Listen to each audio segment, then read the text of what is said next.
Mengapa saya majukan ini ke pengadilan? Itu pertanyaan utama bagi Indonesia yang adalah negara hukum. Novel selalu menggunakan media, peradilan jalanan untuk menutupi kejahatan yang dilakukan. Kejahatan itu adalah penganiayaan dan pembunuhan terhadap Aan dalam kasus burung walet di Bengkulu. Pengadilan perkaranya saya majukan sejak Desember tahun 2019. Udah berjalan 7 bulan. Banyak wartawan yang datang, tapi sebagian wartawan mengatakan kalau berita novel, redaksi sekurang-kurangnya menganjurkan supaya beritanya tidak diberitakan.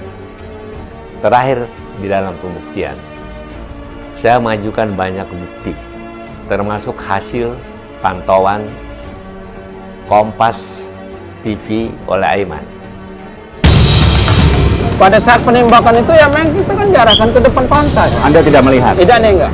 Saya yang namanya melihat. Kok Anda tidak. bisa yakin, Mas Irwan? Siapa lagi yang nembak saya, Pak? Kalau tidak dia. Tampak nyata pernyataan dari anak buah novel, namanya Doni. Yang jelas, penembakan itu bukan karena remaja. Tapi dibawa dulu ke suatu Tempat yang saya tidak tahu pada saat di mana. Informasi dari pelaku pada saat di persidangan katanya dibawa ke Pantai Tanjung. Seorang penyidik polisi. Ketika itu berita acara direkayasa oleh novel, seolah-olah si Aan itu melarikan diri dan karenanya ditembak oleh si polisi penyidik, bukan oleh si novel. Jelas Doni tidak menyetujui rekayasa BAP tersebut. Dia dipukulin dan si Doni melaporkan novel ke polisi, ke Bareskrim. Kemudian usaha daripada korban ke DPR itu juga secara visual diperlihatkan buktinya di Pengadilan Negeri Jakarta Selatan. Belum apa-apa mereka di listrik, ditembakin kakinya dari jarak dekat, dan satu Aan meninggal dan satu salah tangkap. Kemarin salah seorang penyidik mengatakan kepada saya bahwa salah seorang hasil korban novel itu dioperasi selama 5 jam. Kenapa? Karena pelor itu telah menyatu dengan tulang. Memang novel itu kejam. Di pengadilan, saya melihat bahwa novel dilindungi oleh Jaksa Agung Prasetyo. Kenapa saya katakan demikian?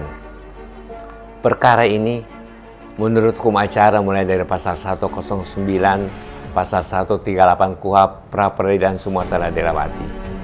Jaksa telah membuat surat dakwaan dan perkara pembunuhan novel telah sampai ke pengadilan untuk disidangkan. Pada waktu sidang dibuka dengan acara pembacaan surat dakwaan, karena ribut-ribut di koran, Jaksa Agung Prasetyo melalui Kejaksaan Bengkulu memerintahkan meminjam kembali surat dakwaan tersebut untuk diperbaiki. Bukannya diperbaiki, jaksa menipu pengadilan.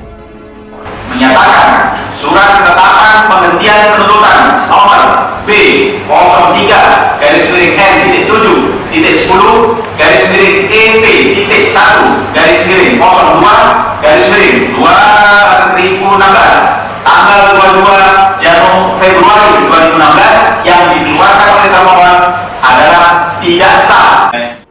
Perkara dihentikan penuntutan. Pengacara korban mengajukan pra-peradilan. Kejaksaan kalah.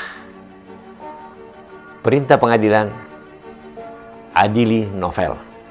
Kelihatannya baik ombudsman yang tidak mempunyai urusan membela novel maupun katakanlah Jaksa Agung. Saya telah menulis surat kepada Presiden Jokowi. Saya meminta Presiden turun tangan karena Jaksa Agung yang mestinya menegakkan kebenaran melindungi si penjahat pembunuh novel. Itulah keadaan hukum di Indonesia. Tapi saya yakin sekurang-kurangnya orang mengetahui novel yang dielulukan sebagai katakanlah ikonnya pemberantas koruptor tidak lebih daripada seorang pembunuh yang bengis.